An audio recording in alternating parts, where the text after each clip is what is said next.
caminharmos em comunhão e alinhados à visão de Deus é por conta de momentos especiais como esse. Se a gente não caminha em comunhão, dificilmente a gente vai ter a oportunidade de orar dessa forma uns pelos outros. Porque quem não caminha em comunhão normalmente rejeita. Quem não caminha, quem não tem comunhão, normalmente caminha distante. Pode estar precisando, passando por necessidades, precisando ser abençoado, mas não tem comunhão com o sacerdote da casa de Deus,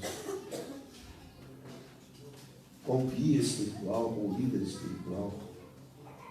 Não que outro irmão não pudesse fazer isso, mas o pastor, o líder espiritual, é colocado na igreja para abençoar o povo, como nós vimos hoje de manhã aqui, falando sobre o dom do ministro, sobre o dom do pastor. Estamos falando sobre dons espirituais. Então, nós precisamos caminhar. É necessário que tenha alinhamento da visão e de propósito, para que coisas como essas e outras maiores possam acontecer.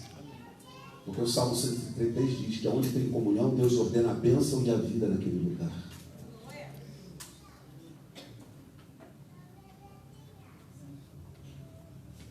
Então você, como membro da igreja, e eu também, como membro da igreja metodista, como pastor dela, todos nós temos alguém ascendente, ou seja, um líder sobre nós. Se eu não tiver comunhão com o meu líder, dificilmente as coisas vão fluir na minha vida. E principalmente na hora das maiores necessidades. Eu vou rejeitar a oração, eu vou rejeitar a voz profética. E isso faz uma diferença tremenda. Isso faz uma diferença tremenda na vida, no nosso momento de vida, porque naquele momento especial de vida, isso faz uma diferença tremenda.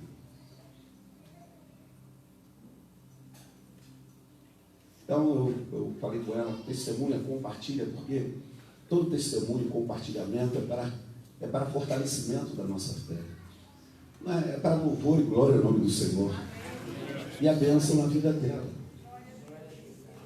Então é muito ruim quando a gente não caminha em comunhão com o nosso líder. Eu em relação ao meu SD e aos meus bispos, ou ao meu bispo na região. É muito ruim. Sabe, a bênção pode estar próxima, mas está precisando de um detalhe, que é uma oração profética sobre a minha vida, e eu, por não ter comunhão, eu não me coloco debaixo da mão do meu líder. Eu rejeito. Então não flui. Se não tem comunhão, não flui. Se a igreja não tem comunhão, não flui. Se não tem comunhão no altar, não flui. Se não tem comunhão dentro de casa, não flui. As coisas não acontecem. As portas não se abrem. Os céus continuam céus de bronze e não céus abertos sobre nós. Porque a comunhão, ela desata a bênção sobre a vida do povo de Deus. A comunhão, ela desata a bênção. Ela abre portas. Ela libera os céus sobre nós. A comunhão. É o Salmo 133, que onde tem comunhão, ali o Senhor ordena a bênção. Pronto. Então, querido, quer ser abençoado? Vive em comunhão. Se esforce. Faça a tua parte. Queira, deseje, anseie, busque, lute por isso. Porque sempre tem muitas coisas que para me impedir de ter comunhão com a minha liderança. Não vai faltar motivos para impedir a bênção da nossa vida, ou seja, para quebrar a comunhão. E os resultados são tremendos que Deus... E ela apresentou ao Senhor um desejo do seu coração. Senhor, eu quero participar mais ativamente da vida da minha igreja. Foi isso, apenas isso. Apenas isso. Olha, eu quero ser mais ativo, eu quero estar mais presente. Eu quero estar no culto. Olha que anseio, olha que desejo. Que coisa fantástica. É tudo que Deus espera de cada servo do Senhor. Anelo pela sua presença, anelo por estar na casa do Senhor. Melhor estar na porta do que em outro lugar. Isso move o céu, isso desata. E alguma coisa tem que acontecer, a chave tem que se mover para isso, e a chave foi essa. Começou a se mover com o desejo, e pelo fato de ter comunhão com o pastor, veio me pedir oração.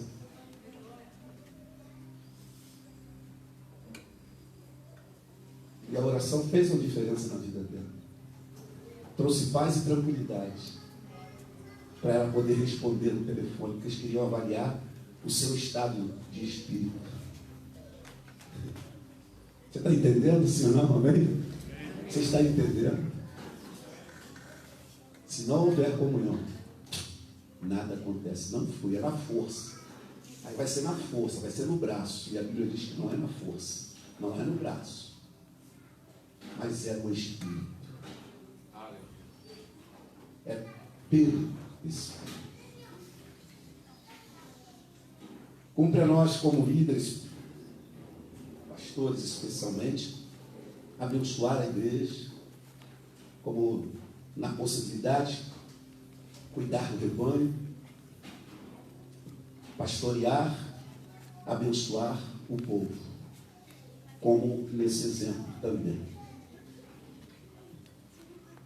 Isso está dentro da responsabilidade de serviço pastoral. Por quê? Porque nós fomos chamados para cuidar de gente, nós fomos chamados para cuidar de pessoas. Nós somos chamados para olhar com um pouco mais de carinho e misericórdia. Nós fomos chamados a olhar com um olhar de generosidade para a necessidade das pessoas. Somos chamados para ser generosos com as pessoas. Pois bem, desde que elas também queiram, porque tem pessoas que não querem a tua generosidade, há pessoas que não querem o teu amor, há pessoas que não querem o teu cuidado, há pessoas que não querem a tua presença, há pessoas que não querem o teu carinho, há pessoas que não querem a tua palavra. Se não querem, fazer o quê? Ficarão sem ter. Porque é o livre-arbítrio, é a liberdade que a pessoa tem de não querer. Mas isso não fere esse princípio da palavra dado pelo Senhor a mim e a você, de que nós fomos chamados para cuidar de pessoas. Enquanto uns não querem, vai ter outros milhares que desejam, que querem ser cuidados, ser cuidados, serem pastoreados, seja por mim ou por você, como que você pode pastorear. Você é um pastor com o P minúsculo. Todo aquele que cuida de gente, ele é um pastor, ele pastoreia, independente da ordem da igreja.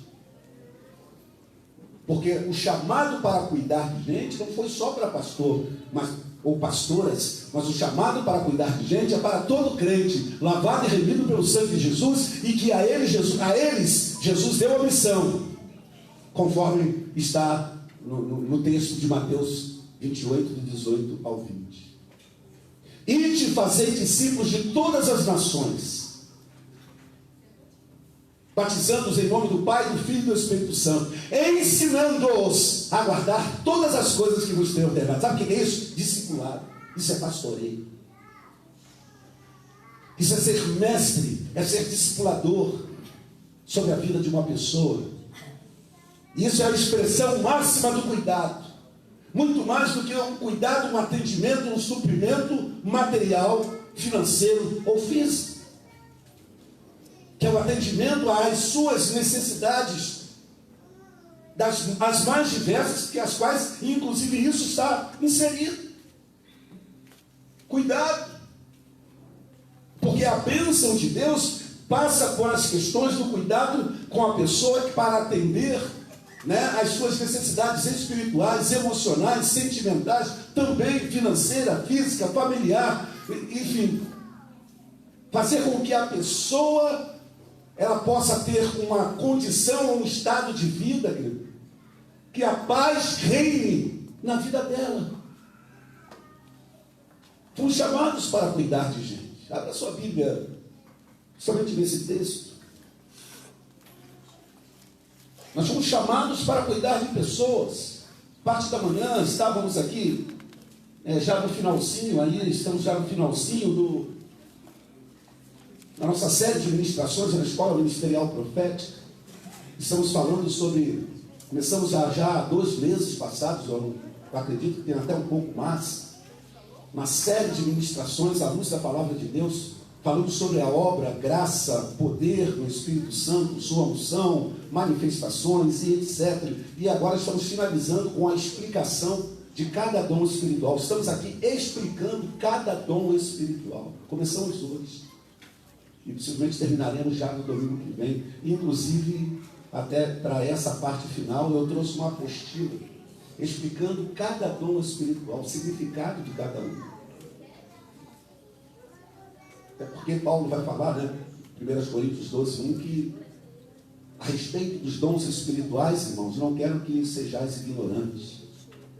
Ou seja, o ignorante é o faltoso de conhecimento, é o falto de conhecimento, é o que não conhece. E Paulo diz, eu não quero que vocês, meu desejo é que vocês não sejam assim, mas que vocês realmente possam conhecer a respeito dos dons espirituais.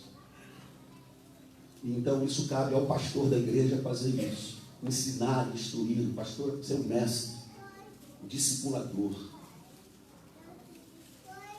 dentro do exercício do seu ministério pastoral. Cabe ao pastor ou à pastora na igreja fazer isso. E são coisas que eu particularmente não abro mão, até porque tenho chamado como mestre ou como doutor, não no título, mas na perspectiva bíblica, para poder ministrar e ensinar os membros da igreja, porque a palavra diz que o desejo do Senhor é que nós não sejamos ignorantes, não sejamos dados aí ao analfabetismo bíblico, ou seja, que não tem conhecimento da palavra, para que nós possamos fazer e cumprir bem a vontade do Senhor. Para cuidar de gente, a gente precisa conhecer a Bíblia. Para cuidar de pessoas, a gente precisa conhecer a palavra. Porque o que nós vamos falar para as pessoas, no cuidado delas, são questões que têm que vir, querido, fundamentados, pautados aonde? Na palavra, não no nosso conceito humano, não no eu acho ou no achismo. Pelo pouco que eu conheço, você vai ver comigo que na palavra, em tempo algum, Deus nunca falou ao seu povo, através de Jesus, através do Espírito Santo, a igreja, etc., dizendo, eu acho. Você não vê eu acho. Até porque a palavra vai dizer que tem que ser sim, sim ou não, ou seja, conhece ou não conhece, sabe ou não sabe. E a ordem dada aos discípulos, consequentemente, a igreja, a partir desse texto de Mateus 28, olha só, querido. Eu quero ler a partir, na realidade, do verso 16 ao 20, mesmo assentado, fica aí, abra a sua Bíblia. Se você veio para o culto, você tem que trazer Bíblia, mesmo que seja no seu smartphone.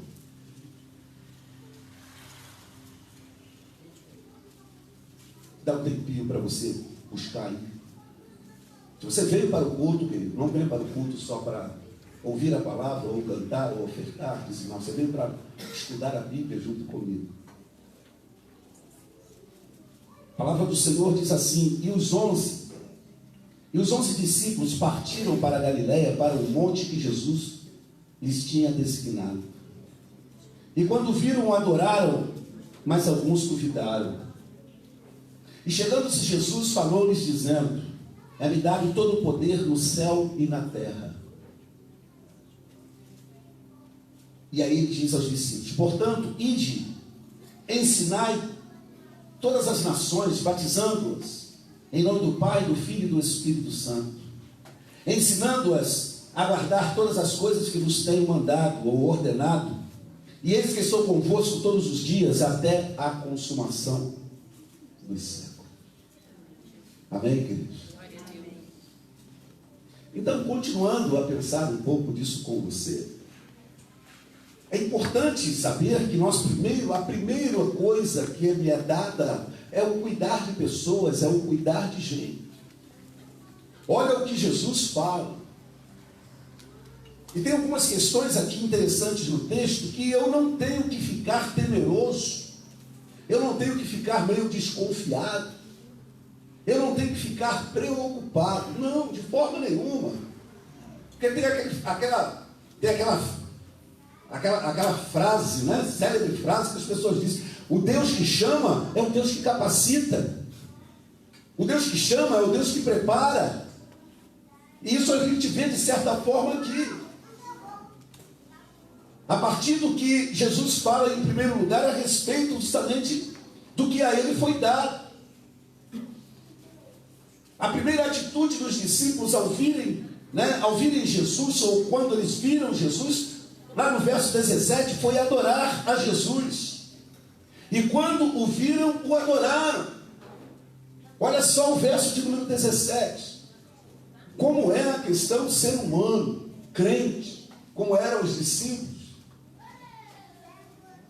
Eles atravessaram, eles partiram para a Galileia, para o monte que Jesus lhe havia designado, ou seja, Jesus havia apontado para eles uma direção, para onde eles deveriam ir ou estar. Jesus deu a direção a eles: vão para lá. E eles foram, e eles seguiram lá. E quando chegaram lá, viram Jesus, como o verso 17 está dizendo. E quando o viram, o adoraram. Porém, o próprio verso 17 está dizendo que alguns dentre eles, o quê? Duvidaram. Você está com a sua Bíblia aberta aí, amém? Ou fechou ela? Se fechou, abra, por favor.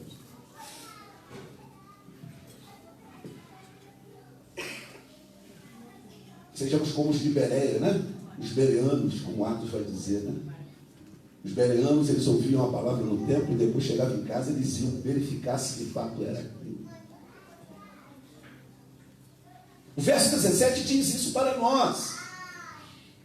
Uns adoram a Jesus e depois alguns outros o quê? Duvidam. E olha que é importante, por que duvidaram? É fácil entender, veja comigo, já estamos no final do Evangelho. Cristo aqui, Jesus já tinha sido crucificado, já tinha passado pelo estado de morte. Jesus aqui já estava ressuscitado, quando ele vai ter esse encontro com os seus discípulos. E alguns duvidaram de fato, porque viram toda aquela situação que aconteceu com o mestre, ou seja, na realidade, duvidaram da sua ressurreição. A dúvida aqui foi a dúvida da sua ressurreição, porque duvidaram dele. A dúvida fora se Cristo de fato tinha ressuscitado. Não precisa estar escrito aí. É fato.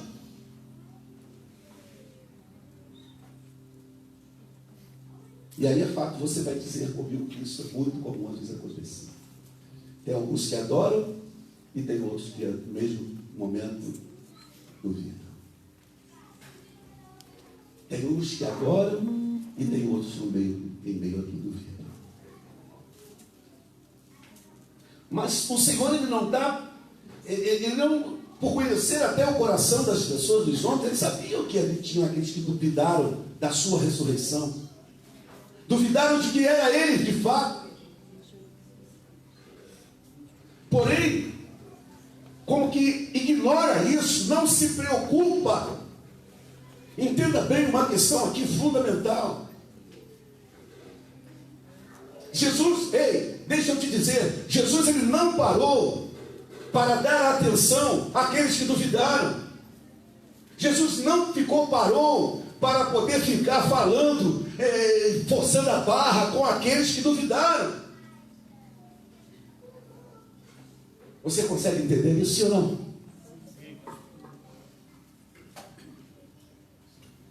Porque isso vai sempre acontecer. Uns que creem, outros que não creem, uns que adoram e outros não adoram. uns que pegam junto e outros que não pegam junto. Isso vai sempre ter e sempre ter. Como sempre tem um Pedro, como sempre tem um Judas. Vai sempre existir. Mas Jesus Cristo, Ele veio para fazer a obra de Deus nesse mundo.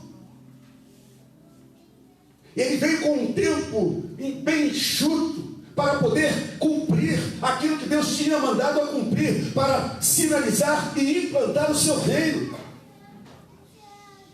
E não para ficar se perdendo com aquilo que os homens produzem por conta dos seus sentimentos, dúvidas, incerteza, rebeldia, desobediência. O que importa para o Senhor é Ele que trouxe a sua palavra, e a sua palavra é que vai julgar todas as coisas. E isso nos ensina, isso deve nos ensinar. Nós que cuidamos de gente, vai ter aqueles que querem ser cuidados, mas vai ter também aqueles que não querem de cuidado. É como dentro de uma casa, de uma família, tem filhos que você fala e ele obedece piamente. Tem filhos que fingem obedecer, que daqui a pouco está fazendo tudo de novo. Você vai fazer o quê? Vamos fazer o quê?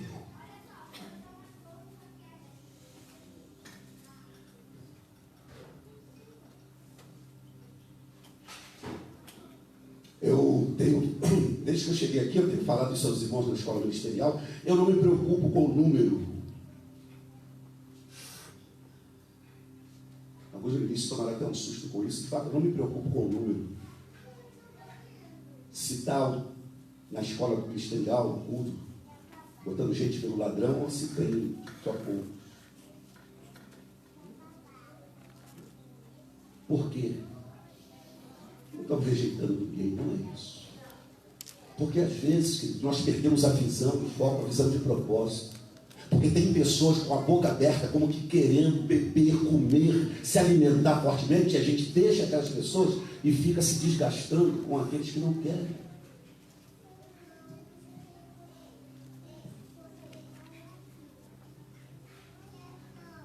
A palavra vai dizer, não dá pérola para porcos, ou seja, aqueles que rejeitam as coisas preciosas, porque eles não farão um bom uso dela, não vai lhes ter nenhuma sementinha.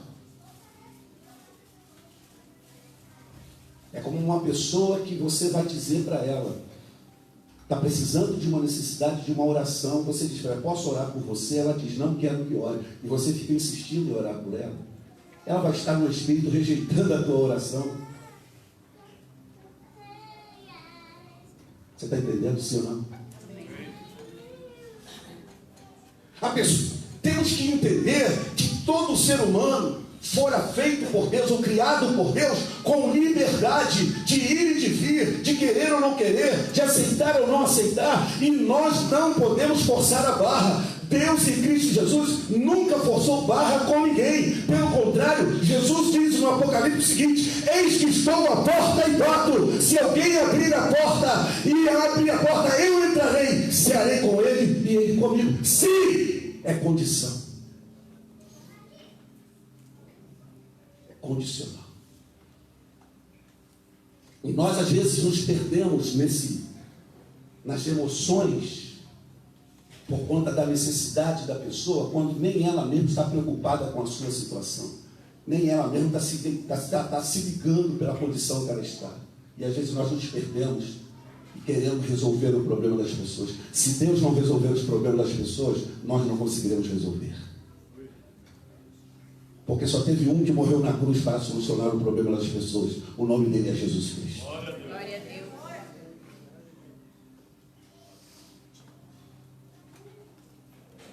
Podemos ser instrumentos e somos instrumentos da graça de Deus para cuidar de pessoas. Porém, tem pessoas que não querem ser cuidadas. Se não quer ser cuidada, deixa ela do jeito que ela está. Só ora. Deus abre essa mente, Deus abre esse coração. A solução está bem próxima, a resposta está bem próxima, mas ela não quer. E olha, volta ao texto comigo.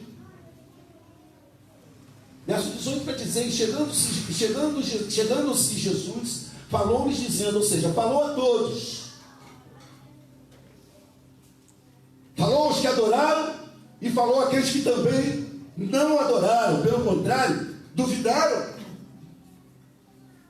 Ele falou para todo mundo. O que ele falou? Eu recebi poder, ou é me dado o poder, tanto no céu quanto na terra. Ou seja, aqui fala de domínio, aqui fala de governo. Jesus diz para aqueles que o adoraram, reconheceram que jubilavam com ele ali, mas também aqueles que duvidaram da sua ressurreição, de que ele estava ali ou que ele estaria ali, porque ele chegou depois. Jesus pregou para todo mundo com a mesma intensidade, falou para todo mundo com a mesma verdade. O poder foi me dado, seja no céu, seja na terra, ou seja, foi me dado o poder. E isso é extremamente interessante. Aí deixa eu dizer uma coisa para você aqui. Quem porventura recebe o poder de Deus na sua vida, fica preocupado com aqueles que não estão interessados com o poder, sim ou não?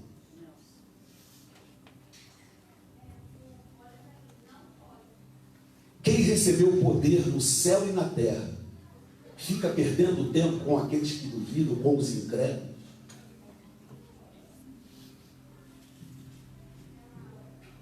Quem recebeu o poder, governo, autoridade para governar, poder e autoridade sobre todos os espíritos e demônios, vai ficar preocupado com essas coisinhas? Eu digo a você que não. Porque tem coisas maiores a ser feitas. Dentro da perspectiva do cuidar de gente, ou os que fomos chamados para cuidar de gente. E Jesus vai dizer a eles como deveriam cuidar, de que forma deveriam cuidar, o que deveria ser feito. Nos versos seguintes, antes dele dar a missão do cuidar de gente, antes dele dizer como eles deveriam fazer, o que deveriam fazer, ele sinaliza: foi-me dado o poder. Aquele que recebeu o poder é Jesus, o Senhor, o discipulador, o mestre dos seus discípulos. Verso 19 vai dizer para nós: é-me dado todo o poder no céu e na terra, e aí ele entra dizendo, portanto, ou seja, eu recebi poder para governar, domínio, autoridade sobre tudo, seja no céu, seja na terra. Agora eu digo a vocês: vão, ide, podem ir agora, façam discípulos. Quantos estão entendendo isso? Você está entendendo isso, não? Aquele que me deu a missão agora aqui de cuidar de gente, ele diz que ele recebeu o poder que ele recebeu, ele libera sobre a vida dos seus, da igreja, dos seus discípulos, dos seus, aqueles que ele está ensinando, os seus servos. Ele libera esse poder sobre eles, ao dar a eles uma missão que para ele na terra terminava, mas que continuaria no céu, mas na terra continuaria através da igreja. O mesmo poder que ele recebeu é o mesmo poder que ele transmite aos seus discípulos e à igreja. O poder que ele recebeu do céu é porque de lá hoje ele governa. E o poder que ele recebeu na terra é para ele governar na terra, através da minha vida e da sua vida. Tem dificuldade de entender isso.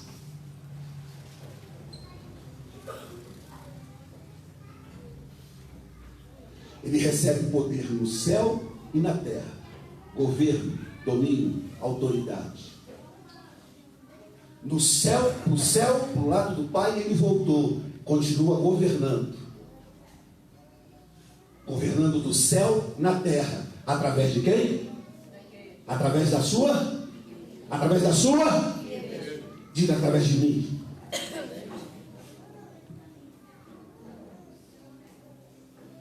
O problema é que muitos, às vezes, até crentes, acham que Jesus está morto. Ou que a ele, pelo Pai, não fora dado poder nenhum.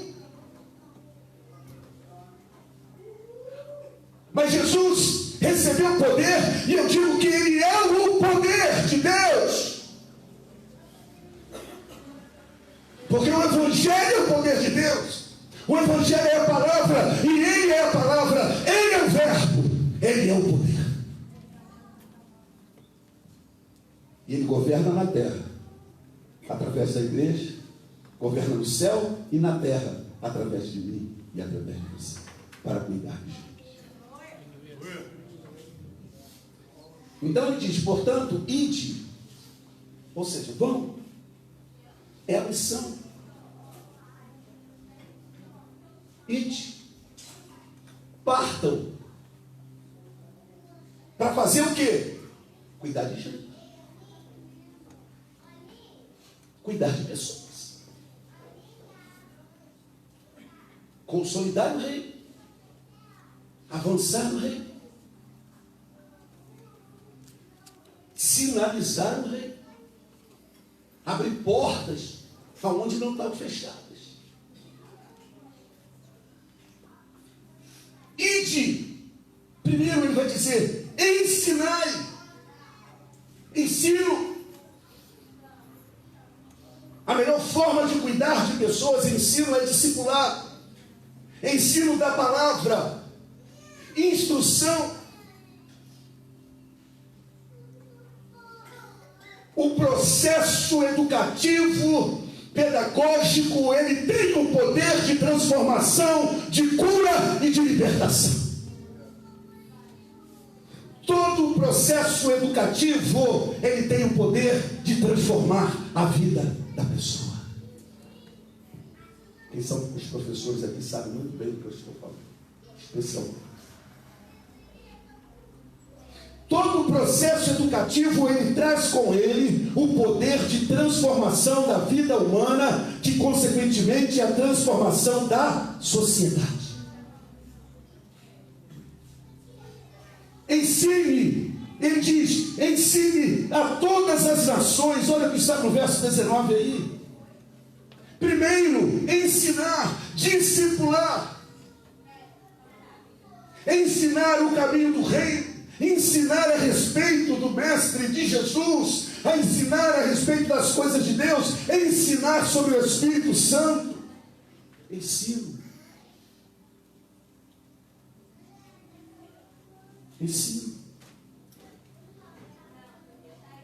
Por isso é que eu sempre digo a você, eu sempre falei isso, que o negócio só de festa não funciona se não tiver ensino da palavra.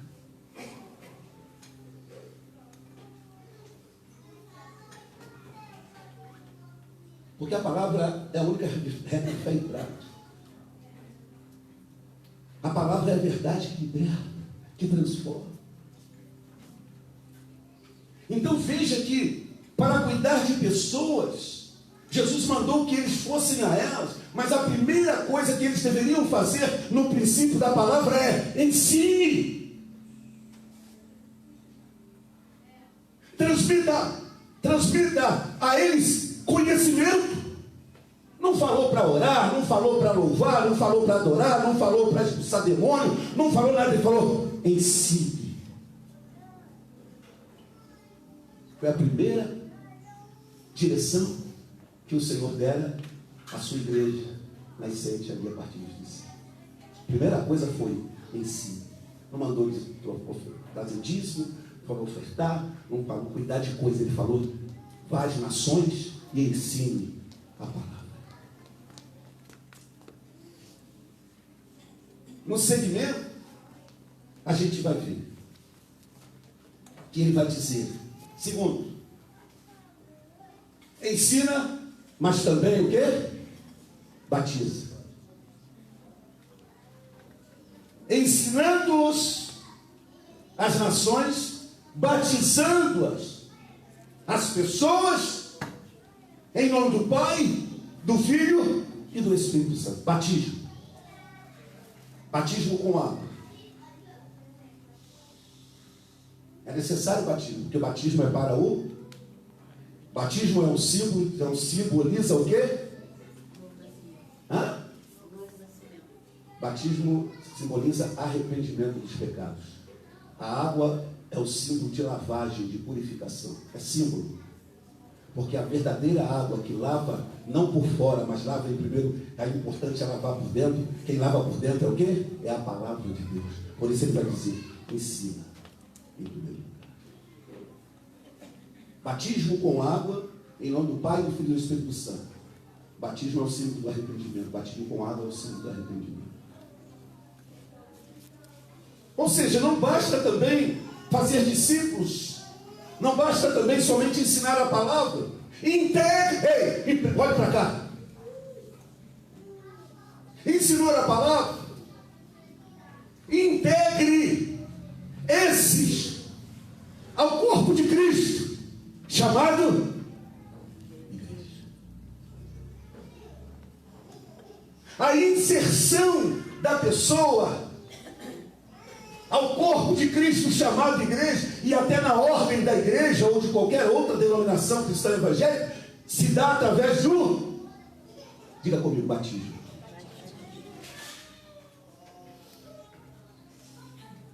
É o caminho para ser inserida a igreja, é o batismo. Porque o batismo com água simboliza, quando ela passa pelo batismo, mostra que ela está morrendo para o mundo, mas porém desejosa de viver para Deus. A semelhança de Cristo, como diz Paulo, que morreu, mas ele ressuscitou. Morre para o mundo o velho homem e ressuscita-se um novo homem ou uma nova mulher, para a glória do nome do Senhor Jesus. Glória a Deus. Você consegue entender o nosso chamado para a gente cuidar de gente? Verdade. Batize.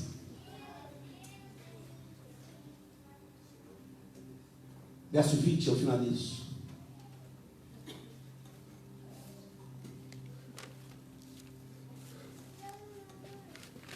E ele vai falar novamente sobre ensino no verso 20. Inicia o verso 20 falando sobre ensinar a palavra. Olha o que está escrito aí. A essa pessoa que agora foi a ela ensinada o caminho do reino, e ela consegue compreender e entender, confessou Jesus como Senhor e Salvador, porque a palavra libertou, foi batizada, e agora fazer com o que com ela? Discipulado.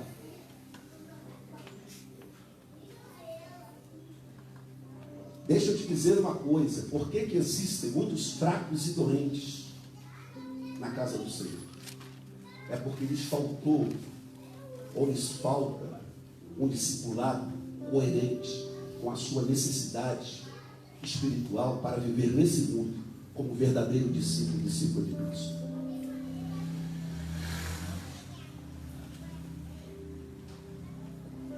É muito comum só batizar. Botou dentro da igreja, esquece, até virou.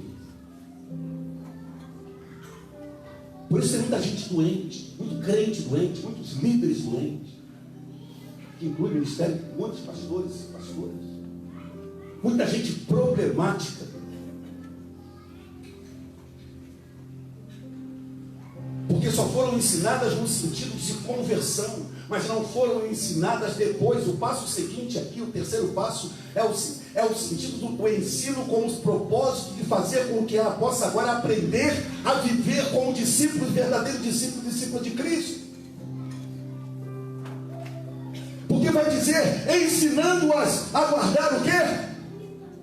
Todas as coisas que vos tenho ordenado. Isso daí, na questão do nosso tempo, seria o seguinte: é conhecer Bíblia mesmo. Eu consigo separar um pouco isso. Pregar para uma pessoa para levá-la a Cristo. Ensinar a palavra para levá-la a Cristo. E outra coisa para mim é ensinar a essa mesma pessoa a palavra para ela aprender a viver como cristão. Isso daí é profundo discipulado. Isso daí demanda muito tempo. É escola dominical, é ambientes todos. Se não senta para aprender, não seria bom se levantasse para ensinar. que não sabe, não conhece. Finalizo dizendo para você o seguinte. Eu busquei mostrar algumas coisas aqui, revelar a você a importância, quanto é importante e responsável e tremendo essa questão, essa ordem que Jesus nos deu pelo texto, de cuidar de pessoas. Não é como nós achamos e pensamos. Tem que ter conhecimento, tem que sentar para aprender isso aqui. Porque Jesus já fala, ensinando-os, depois da conversão, depois do batismo, verso 19, ele vai dizer, agora ensine a eles todas as coisas. Ou seja, discipule, instrua. E ele diz, ensine a elas todas as coisas que vocês aprenderam de mim. Não é conceito humano, não é frase teológica com impacto, mas é ensino da Sagrada Escritura. Eu vou falar daquilo que eu aprendi e eu estou vivendo. Glória a Deus. Não pregue, não fale, não ministre daquilo que você não vive. Porque cuidar de gente é apontar o caminho do céu para ela. Se eu não sei nem o caminho, como é que eu vou dizer para outra pessoa? E aí Jesus vai dizer, como é que um cego pode guiar outro cego? Vai cair os dois no barranco. Coloque-se de pé. Glória a Deus.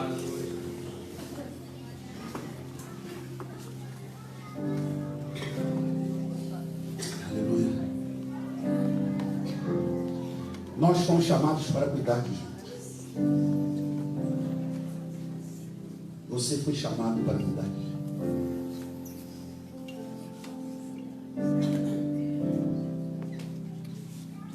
Se você não tem se dado ao estudo da palavra, está perdendo uma grande oportunidade, uma preciosa oportunidade. Se você não senta para aprender, seria bom se não se levantasse para tentar apontar caminho para as pessoas que você não conhece. Você está entendendo, senhor? Senhor, não está entendendo? Glória a Deus. Porque isso aqui é muita responsabilidade. Cuidar de uma pessoa é muita responsabilidade. Educar uma pessoa no caminho do Senhor é muita responsabilidade. E eu digo que não é para qualquer um, é para todos nós. Não é para qualquer um, é para todos nós. Porém, existe a palavra que me orienta como fazer, como deve ser. E eu preciso conhecer isso. Eu e você. Porque existem muitas pessoas para serem cuidadas e tratadas. Ali fora. Ali fora. Porque os daqui de dentro, ou os dali de dentro, as oportunidades estão escancaradas para sentar, para ser ministrado e aprender como deve ser. Lá fora, eles não têm tido essa oportunidade clara como eu e você tem. Então, meu amado, e não tem jeito, Senhor, mas eu não quero. Não, não tem querer. Você foi chamado para cuidar de gente. Não tem querer. Você foi chamado para cuidar de gente. Porém, aprenda. Conheça. E eu tenho certeza que grandes coisas e maiores coisas Deus fará. Em nome de Jesus. Quantos querem aqui cuidar de gente? Amém? Você quer cuidar de gente? Você foi chamado. Quantos foram chamados aqui para cuidar de gente? Amém?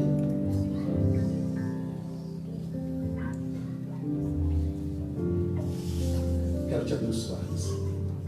Olha que o testemunho que eu peguei, o gancho do testemunho da irmã. Se você não tem comunhão comigo, a bênção não flui na tua vida. Porque você rejeita a minha oração. Em nome de Jesus. Só é abençoado aquele que tem comunhão com quem abençoa. Por isso que Natália recebeu a vitória dela. Glória a Deus. É uma comunhão sadia, verdadeira, não fingida. Se você não tem comunhão comigo, você rejeita a minha oração, a palavra da bênção sobre a tua vida.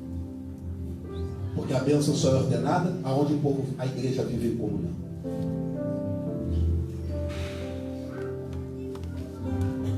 Então, meu querido, se porventura isso acontece, trate de se consertar com Deus. Faça a tua parte para ser mais abençoado do que você já tem sido. Feche meus olhos. Se quiser fechar também, pode ficar com o olho aberto. Se quiser. O que importa é que você esteja com a sua espírito adorando ao Senhor. Você coloca a sua vida diante do altar, diante de Deus, no sentido de dizer: Deus, me usa. Eu fui chamado para cuidar de gente, eu fui chamada para cuidar de pessoas. E eu estou sendo negligente nesse negócio. Eu estou cuidando mais de mim mesmo do que de pessoas que eu fui chamado para elas. Estou mais interessado nas minhas coisas, do que interessado em cuidar de pessoas que estão precisando de cuidar. Me levanta, Deus, dessa prostração, dessa procrastinação, me tira disso, porque eu estou deixando para amanhã, estou empurrando para amanhã, em vez de tomar uma decisão hoje, eu estou deixando para amanhã. Amanhã vai, não tem ido até agora. Me liberta, me muda, Senhor. Em nome de Jesus, Pai,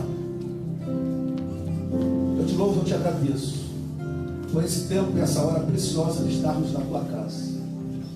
Como já te fizemos agradecimento no início desse culto,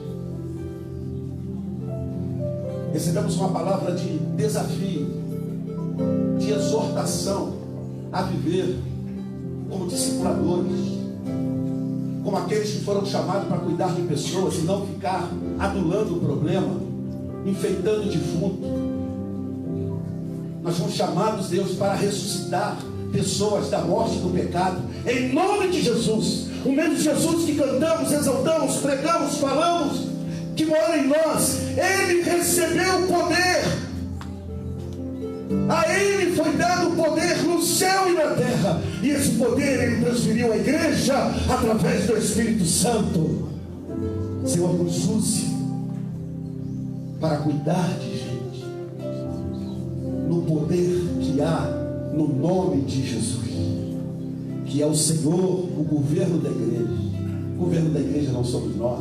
O governo da igreja é aquele que recebeu poder no céu e na terra. Usa-nos, ó Deus. Tu estás nos esperando a dizer: eis-me aqui, Senhor. Usa-nos, Senhor, para cuidar de pessoas em primeiro lugar. Antes de qualquer coisa, ensinar, levar a conversão, discipular, batizar e depois ensinar a viver como cristão verdadeiro nesse mundo, pelo ensino da tua palavra. Muito obrigado. Faça essa obra em nós, na minha vida, a cada dia. Me ajuda, Senhor, porque eu preciso muito de ti. Espere-nos a sua paz, amor, cuidado, proteção e livramento. Que seja sobre nós a tua bênção, Deus. E oramos em nome de Jesus. Que o amor de Deus, que a sua graça em Cristo Jesus, o seu unigênito Filho, que as doces e as divinas consolações e o poder e a unção do Espírito Santo de Deus seja sobre nós permaneça, nos enchendo, nos ungindo, nos capacitando, renovando a unção e o poder, e que não seja somente hoje, mas que seja para todo sempre.